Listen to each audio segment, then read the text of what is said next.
Good morning and welcome to Kila Chari Torah's daily discussion of Maimonides' 613 mitzvot, Sefer HaMitzvahs. We were talking about agricultural laws for the last couple of days. Now let's talk about very much related laws of, we call it animal husbandry. Not exactly, part of it, yes, but the laws of how we have to treat the animals that may work on our farm or for us or for any other sense. So there's three mitzvahs we'll touch on.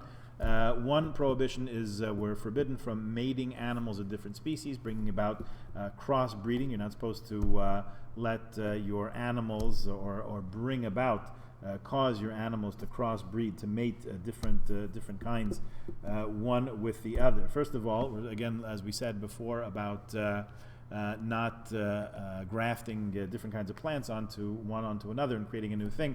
We leave Hashem's creation the way it is and let it progress according to its natural God-given progression, number one, but also in Mora Nevuchim, in the Guide for the Perplexed, which is a different sefer than the one that we're learning. Nonetheless, the Rambam gives some explanations there that appeal to logic and reason. He says it also degrades a person to be involved in this kind of crossbreeding. Okay, so that's that one.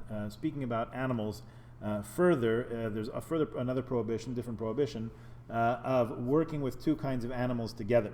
So you're not allowed, famous verse that is widely known, Deuteronomy chapter 22, verse 10, you shall not plow an ox and a donkey together. One who, if you work the animals, if you hitch them to a plow or to a thresher or to drive as a team, anything like that where you use two different kinds of animals, you're being unfair to both animals, really, the weaker and the stronger.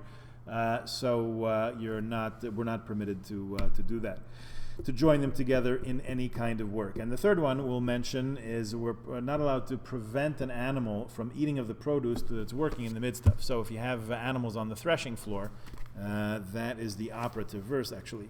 One should not muzzle one's ox when the ox is stamping on the corn, is threshing out the produce, stamping on it to separate the wheat from the chaff and all that. The animal's obviously hungry, obviously sees a good snack in front of it, and you're going to put a muzzle on it to prevent it from doing that. That is considered an act of unkindness to the animal. In all of these three, I will editorially suggest to you, we can see the Torah's concern and what should be our concern for the dignity and the ability to feel, in measure to its appropriate measure to its species, the dignity of animals, the nature of being created beings as well. We have a concern in our days that animals are sort of elevated to the status of human beings. Not that all human beings enjoy all their human rights, but there's an effort on the part of some to sort of elevate animals to the status of human beings. First of all, if we had a clearer sense of what the human beings are about, we probably wouldn't have that inclination. But here we see that long before it was cool, long before it was a thing, the Torah was instructing us, not only in general sense, but in a very particular sense, how to be sensitive and aware and respectful of animals and their inherent sense of being, whatever that may be.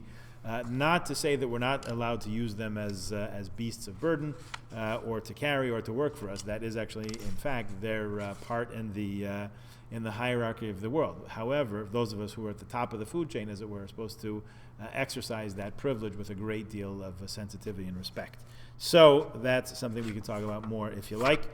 Happy to have that conversation at any time. Have a wonderful day, and please join us again tomorrow.